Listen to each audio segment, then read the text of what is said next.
Now let's turn to Panama. It is a tiny nation in Central America, but it is caught in a tug of war between two giants, the US and China. Why? Because of a canal. The Panama Canal, a strip of water that connects two oceans, the Atlantic and the Pacific. The waterway is like America's lifeline. 40% of all containers that pass through it are from the US. Goods worth $270 billion flow through every year. The canal is just 82 kilometers long, but it carries the weight of the world's economy and now the weight of American anxiety. Why do I say this? Because of Pete Hegseth.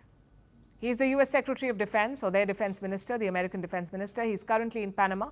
He landed in Panama City on the 7th of April and began his official visit with a declaration that the US will take the Panama Canal back from China. Listen to this. Together, we will take back the Panama Canal from China's influence.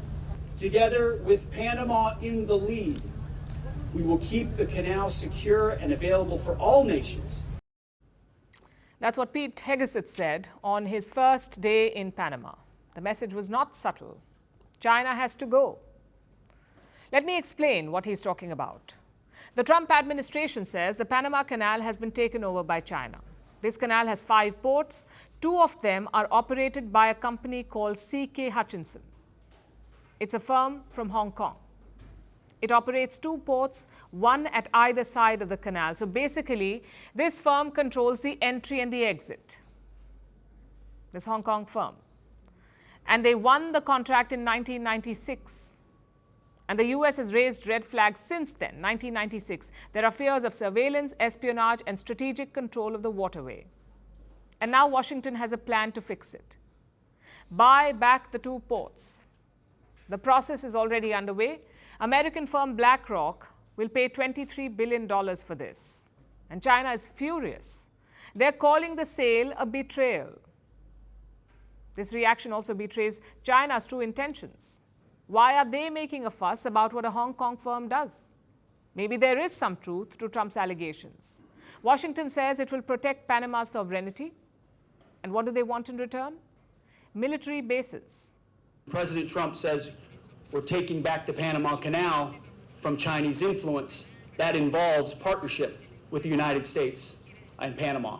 And we're grateful that they've welcomed U.S. troops on Panamanian soil by invitation through rotational joint exercises. And that's what you'll see in the Memorandum of Understanding, is an opportunity to revive, whether it's the military base, naval air station, locations where U.S. troops can work with Panamanian troops to enhance capabilities.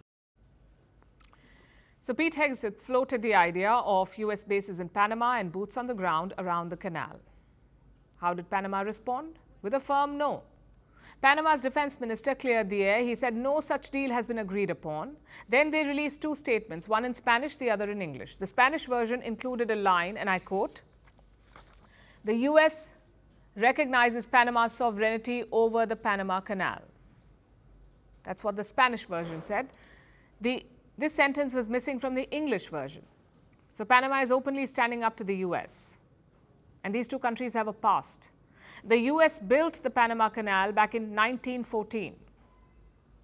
In 1977, they signed a treaty to hand over the canal to Panama. 1977, but the US held on to the canal till 1999, and Panama remembers all of that. The painful American occupation, particularly in the year 1989. You may have read about Operation Just Cause. That's when the US invaded Panama and toppled its government. More than 500 civilians were killed. And the wounds are still raw. So you cannot blame Panama for having trust issues. Donald Trump's rhetoric is not helping either. First, he refused to recognize Panama's sovereignty over this canal. Then he claimed that Chinese troops operate the canal. And he also blamed Panama for overcharging US ships for using the waterway. In February, he sent Secretary of State Marco Rubio to Panama, and now it's Pete Hegseth. So Panama is wading the waters with caution. 2 months back, they pulled out of China's BRI, the Belt and Road Initiative. Then they launched an audit into the Hong Kong firm's canal operations. They found multiple contract breaches. Panama says the Hong Kong firm duped them of more than $1 billion. Now that firm is on its way out, but the power play has just begun. The canal is still Panama's, but Trump is desperate to make a deal, and he wants China out of the picture. Moral of the story? In geopolitics, even a canal can become a battlefield. Greeting you with aloha and namaste. No, I love India. Presence, occupation of a territory by another country pertains to India, what we saw in Kashmir. How do you see Trump's America? Yes, the current administration behaves differently from the previous administration.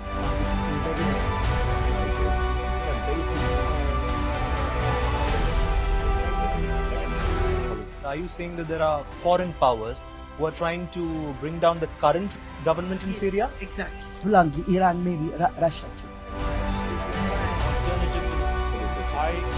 Prime Minister Modi committed to South-South, cooperation. Not over 50%. Is Ukraine prepared to pay the price for that peace? No compromises at the cost of territorial integrity and sovereignty.